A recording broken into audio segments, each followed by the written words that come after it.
Women new to the battle, some who had fought for decades. By 1913, the movement had millions of supporters. But on that blustery day, there were few who could remember how it all began, 65 years before, in Seneca Falls, New York.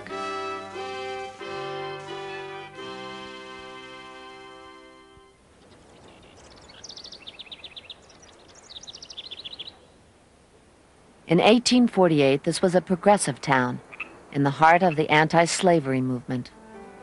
But the women of Seneca Falls were as confined as any in the land. Second-class citizens restricted by law and custom.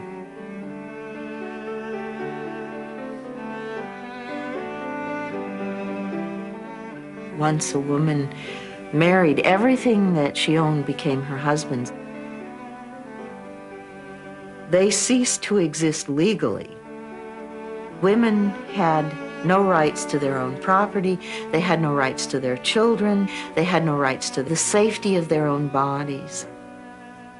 One of the states upheld the right of a husband to beat his wife, saying that to do otherwise would be to upset the domestic harmony of the home.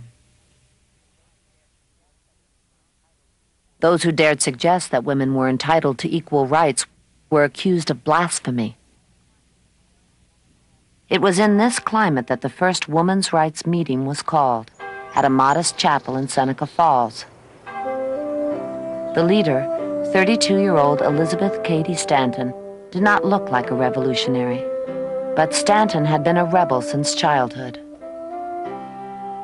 A judge's daughter, she had fought for an education as good as her brother's. Now the wife of a radical abolitionist, Stanton was pushing the fight beyond slavery to demand justice for women as well. The history of mankind is a history of repeated injuries on the part of man toward woman, having in direct object the establishment of an absolute tyranny over her. For 2 days, the Methodist chapel rang with the voices of 300 women and 40 men, most of them abolitionists already calling for the end of slavery. Now they raised some of the most troubling issues to women: divorce, education, property rights, passing one resolution after the next. Then the assembly was thrown into an uproar by Stanton's demand that women be given the right to vote. For what shall we first petition? For the exercise of our right to the elective franchise. Nothing short of this.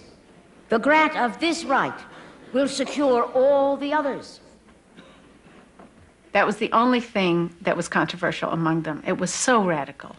It was such a quintessentially male act by 1848 to vote that they really had to argue among themselves about whether it was okay to put that in, whether that would sink the whole thing. Women couldn't, by law, vote. But by and large, what was at stake here wasn't just law, it was a whole set of customs and assumptions about the way the world was supposed to be, about what men and women were supposed to be. It was only men, mostly white men, who had the right to vote. The debate over women's suffrage went on for hours, until abolitionist Frederick Douglass rose in support.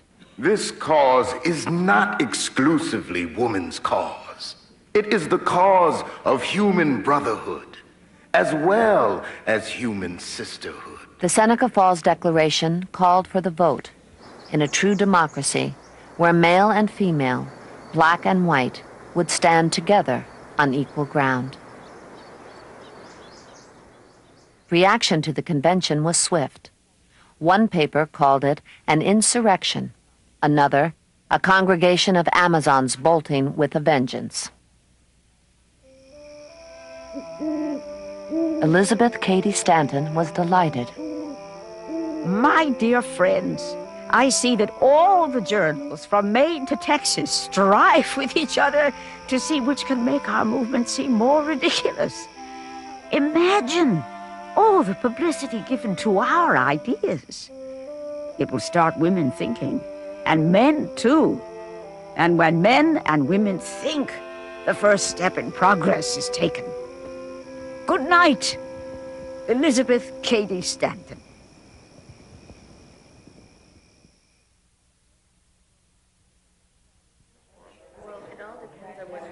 And I say to you, ladies and gentlemen, we can wait no... The Seneca Falls Convention set off a wave of women's rights meetings throughout the 1850s. Elizabeth Cady Stanton was torn between raising her children and raising a revolution. Unable to travel, she made her voice heard in articles, letters, and at local meetings. It was following one of these assemblies that she met a restless schoolteacher from Rochester, New York, Susan B. Anthony. They began a lifelong friendship. Stanton said when she first saw that stately young Quaker woman, she knew that together they would shake the very foundations of American society. Inspired by Stanton, Anthony dedicated her life to the cause, taking to the road to fight for women's rights. My dear Mrs. Stanton, I do not want to give up my life of freedom to become a man's housekeeper. If a girl marries poverty, she becomes a drudge. If she marries wealth, she becomes a doll. And I want none of either. Yours, Susan B. Anthony. Oh, Susan, Susan, I shall die of a human rights convulsion. How rebellious it makes me feel when I see my husband going about where and how he pleases. Come here, and I will do what I can to help you with your speech. If you will hold the baby and make the puddings. Ever yours, Elizabeth.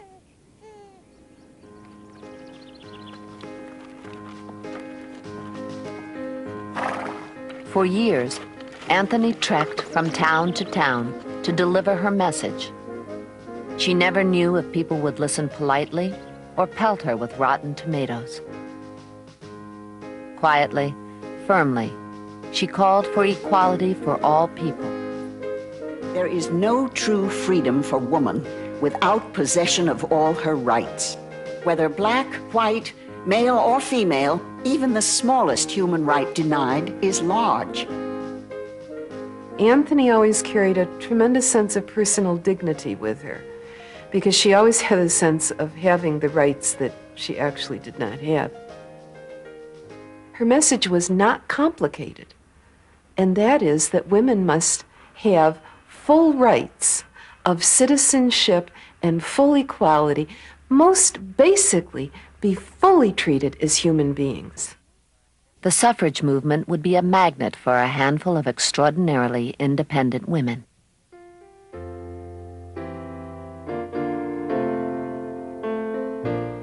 A Boston abolitionist, Lucy Stone, joined the crusade. Stone had defied convention by keeping her own name when she married. Now a paid anti-slavery speaker, she split her time working for women's rights. The woman who departs from society's rules must suffer.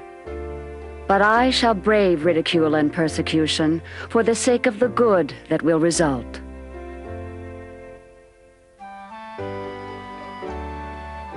For 10 years, leaders of the women's movement and abolitionists all worked together.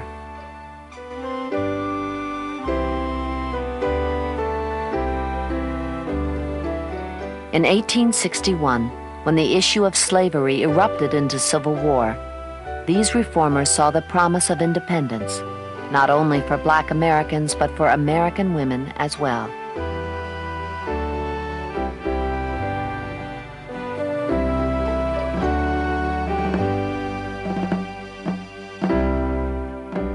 The women would put aside their own demands and work for the Union cause.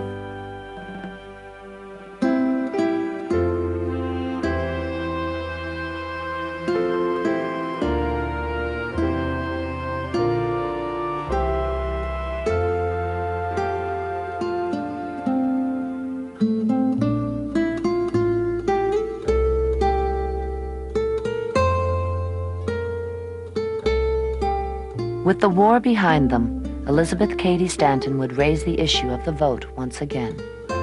This is our opportunity to retrieve the errors of the past and mold a new democracy. If our rulers have the justice to give the black man suffrage, should not woman walk in by his side